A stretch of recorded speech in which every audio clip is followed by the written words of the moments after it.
Hey everyone, welcome to another episode of 9 Mill and Chill. I am here with Tyler the Pillager.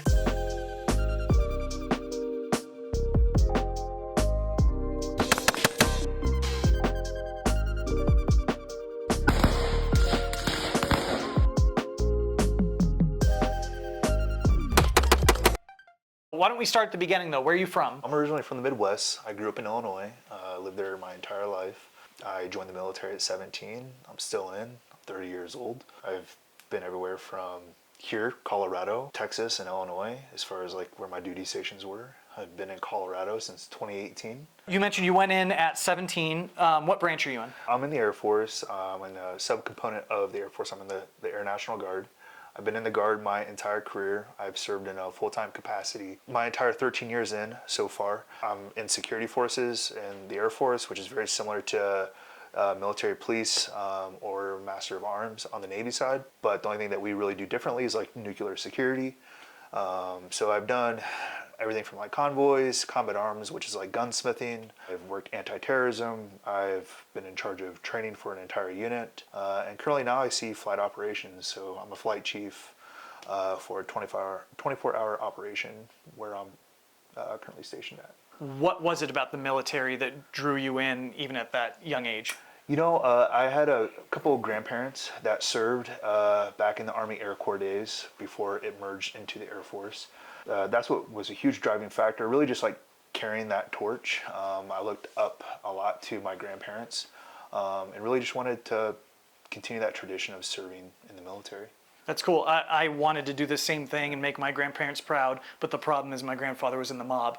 And so I can't. Since being in the military, what are some of the interesting places you've been able to see? Yeah, absolutely. I've deployed a couple times. My most recent was this time last year. I was in West Africa. I was in the country of Niger, which is just north of Nigeria. It's in the Sahel of Africa. So if you look at the continent of Africa, and you were to draw a line horizontally across the country or across the continent from the western part of the Africa all the way to like, Somalia, Kenya area, it's right along that band. They call that the Sahel. So You planning on moving there soon? no. No? Okay. What was the most interesting thing that you ate while you were there? Yeah, we were on a really small compound. It was about 20 acres. You know, we had a lot of local nationals come on to base that would sometimes bring us food. We had some ODA units that would be able to grab us some food when we would go out with them on certain operations. But I used to joke around and call it flies and rice because sometimes in your rice and your veggies you'd find some flies and some bugs, so some extra protein. So you're still in, but you're also doing something else, right? Yep. So I have my own company. Don't ask me where I got Pillager from. I just think it sounded cool. And Tyler the Pillager is such a cool name. You know, it's like Conan the Barbarian and Tyler the Pillager. Yeah, I am kind of like a barbarian, you know, kind of like a Neanderthal a little bit, you know what I mean? I have a company called Pillager Defense. It's located here in northern Colorado, and I serve departments and agencies and end users across the nation by supplying them gear, everything from night vision, lasers, thermals, firearms, and just all sorts of equipment. It's been an awesome experience so far, and I'm excited to see where it goes in the future. Are you specifically working with optics, or are there other accessories that There's a lot of accessories that I do work with, from like weapon mounted lasers to weapon lights to switches that operate both of those, to optic mounts, optics, night vision, thermals, mounting solutions for the night vision, for the thermals, for like helmets. What about those testicles that go on the pick rail? I could probably get you some of those. So as someone that's in that realm, do you enjoy the thermal side of things, and do you hunt or do anything like that? Yeah, absolutely. I both have thermal and night vision. I think both of them have their pros and cons. I do think that thermal is the future, just because you can pick up objects or areas of interest further out than you can night vision. Night vision is really only good out to like 150, 200 yards at most, with a good night vision system and a good illuminator system to back that. I think thermal is the future. I think it's just a matter of time whenever it just gets so advanced where night vision may one day be obsolete, or not as huge as what it currently is, even though the market and the demographics becoming bigger every day for night vision and for thermals. I use them for everything. I walk my dog with night vision and thermal. I go hunting with night vision and thermals legally. I do a lot of small game hunting, just shooting on my own at nighttime. It's a blast. So it's a fun world. It's a whole different world. It's like scuba diving is what I call, or is what I tell people. You know, it's a whole different world to tap into. So Realistically, how many years do you think until we have thermal contact lenses? probably already out there. Who knows?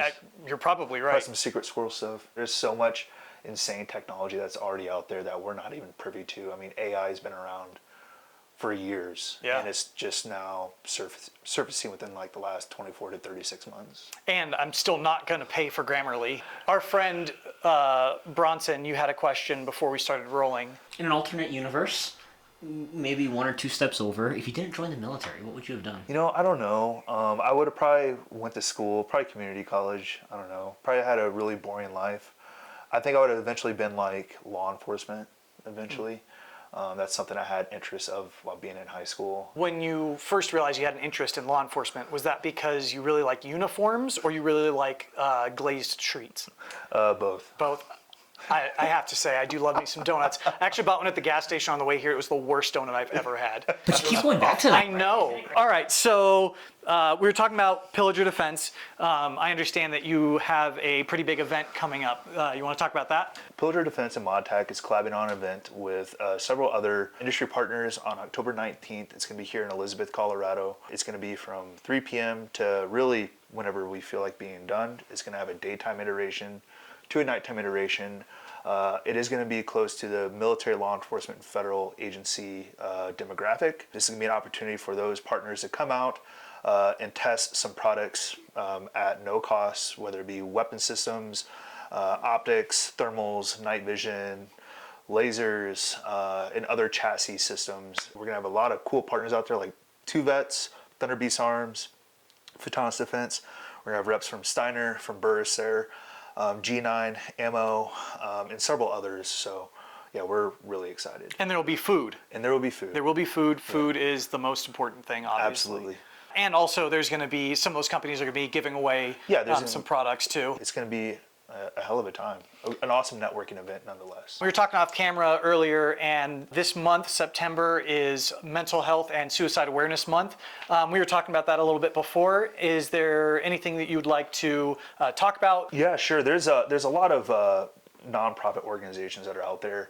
One that I've dealt a lot of business with is Guardian Revival. They're a 501c out of New York. They do a lot for members that are in law enforcement, military, or even separated from any of those entities, along with their families, to support them in certain outreach groups, kind of getaways, or even counseling. It's an awesome organization that you can donate to throughout the month of September, really any month if you want, but with September being what it is, all proceeds go to that and fund those trips and those counselings for those members. Mental health, suicide awareness, all that stuff is really near and dear to me. I've lost a lot of friends. Just remember, if you got something going on, definitely reach out to your buddy, reach out to family, do everything you can to keep your mind busy. Even if you're not feeling anything like that, reach out to your buddies, because you don't know what they're going through, especially if you haven't, pinged them in a long time. So, And that pinging is like an important thing too, because part of what makes all this so deadly is that no one talks about it, so no one knows. No one can help intervene. I have some association with a nonprofit called Hold My Guns. They partner with FFLs, where if you're feeling like you might hurt yourself,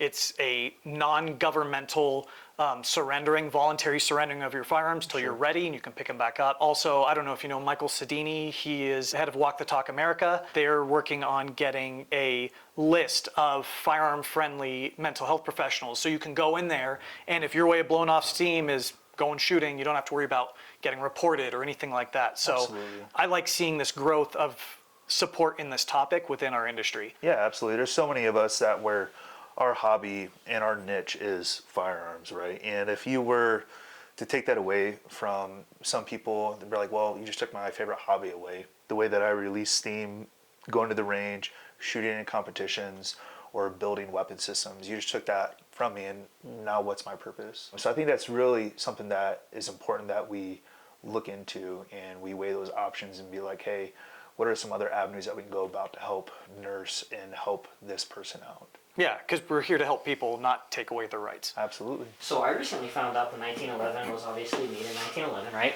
Blew my mind. Adopted in 1911. Yes, adopted in 1911. So I guess there's like a slight difference here, but all of the SIG guns, does that mean they were sourced from like different time periods? Like Yeah. the 320. The 320, yep. It was made with stones and chisels. Is digital night vision viable, or is it totally just like? I think it's viable. I think it depends on the application of which it's getting utilized. Because it's already out there, like HoloSun's adopting it, like bigger into the commercial. The psionic stuff, like some of those, like That's like a camcorder. I know, but you could glue two of them to a helmet. Like, just Elmers all over them. Well, I'm just saying. As someone who wants to get into thermal but also can't sell my car to buy one, where would you say is a good place to start for someone trying to get into that world? Me? No, I mean, it really depends. When it comes down to thermals, it comes down to like different resolution qualities and processors that you're looking for. Like really high, good resolutions like 640. Mid resolutions, was it like 380? So depending on that will depend like the pixel rate of what you're looking at, right? So is it gonna be more crispy of an image? Because I think above 640 is like 1024, I believe. And that's like the new stuff that iRay is coming out with.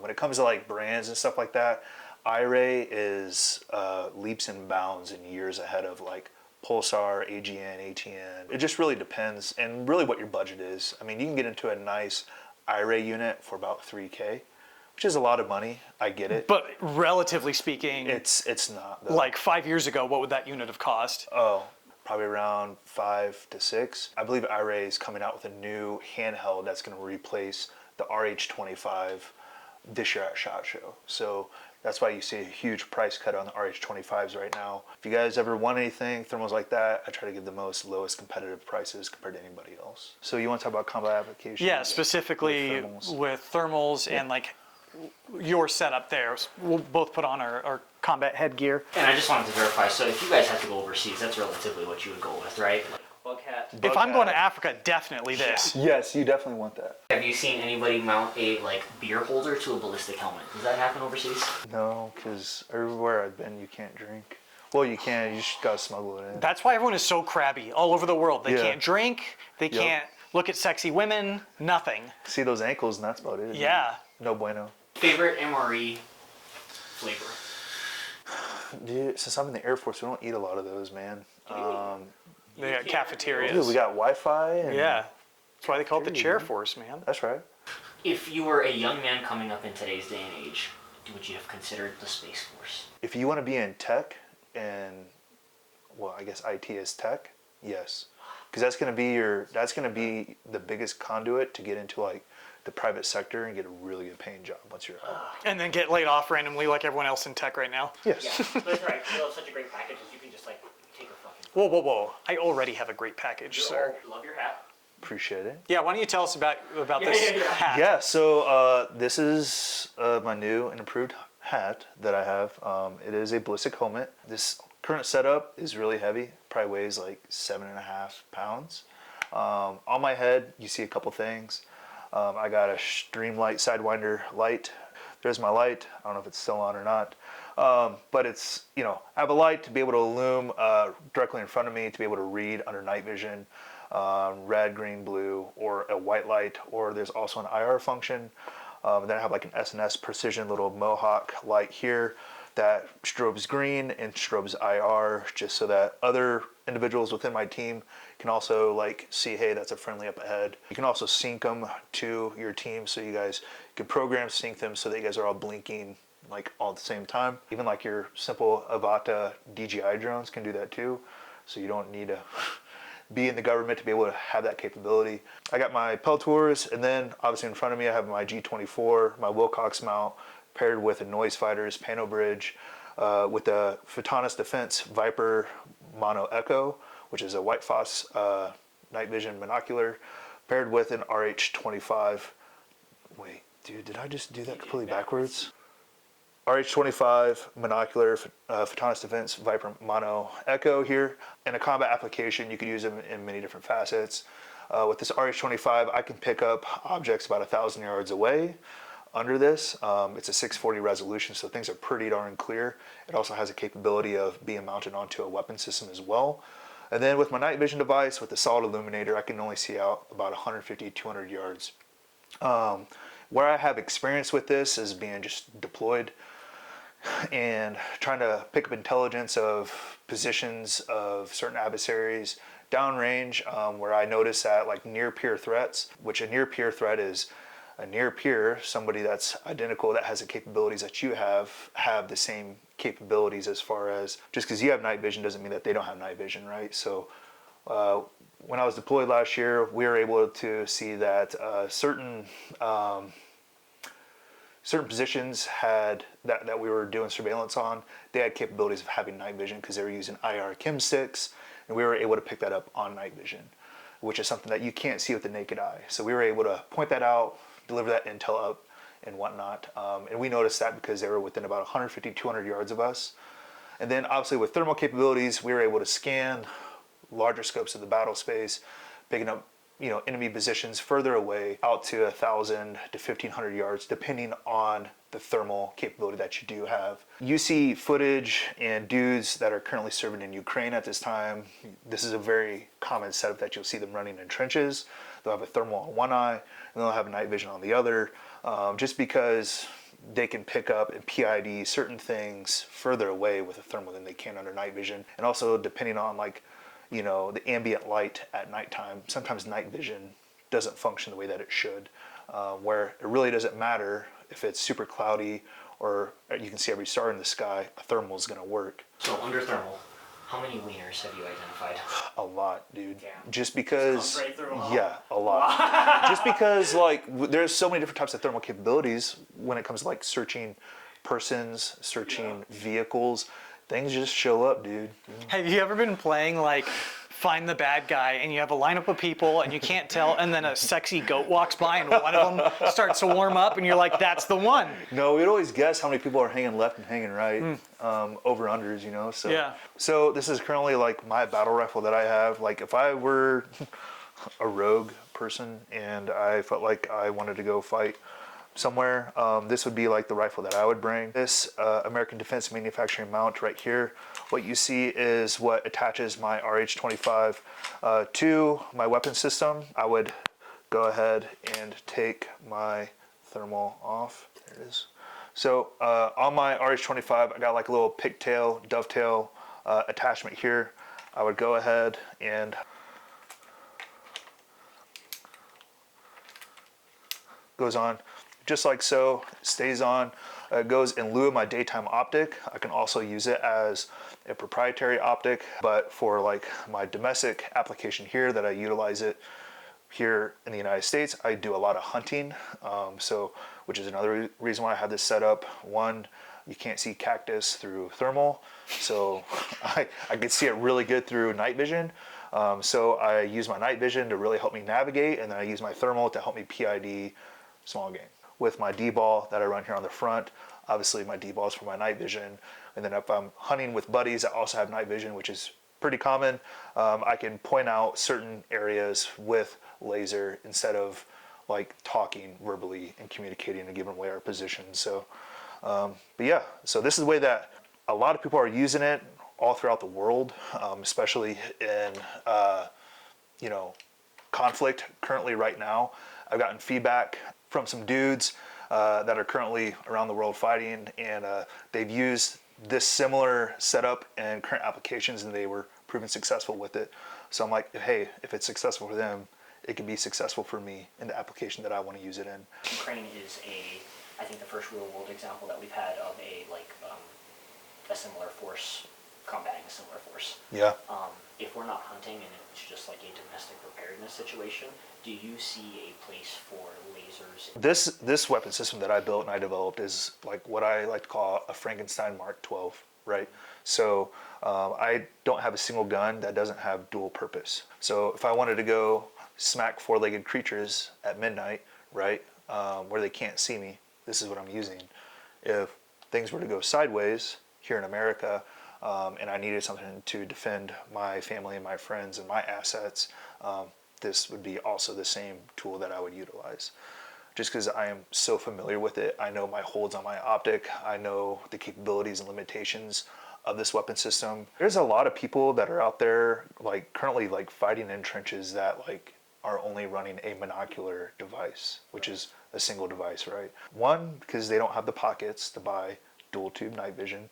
But if you have never really shot under dual tube night vision or panoramic night vision, which is like a quad setup, you will learn quickly like, man, I can't shoulder my rifle like I used to be able to, right? Or I can't navigate my head or my weapon around my head, right? Like I used to be able to. Or hey, I just lost peripheral out of my left or right eye because, you know, now I'm running a dual tube setup. Monocular setups are actually a lot more advantageous for people that are newer into night vision or even just trying to be more frugal. All right, man. Well, it was great talking to you. Dude, absolutely, man. Yeah, Likewise. feel free to come on anytime. Yeah. Maybe next time we'll have, oh yeah, no, it doesn't matter. Anyway, we will put all of the links to Tyler the Pillager's stuff. Oh, last question. When you got married, did your wife take the last name Pillager as well? No, this is like a, what's the word? It's like an alter ego. She really doesn't know what it means either. I see. That's fair. Don't tell her. All right, guys, we'll see you around. Thanks.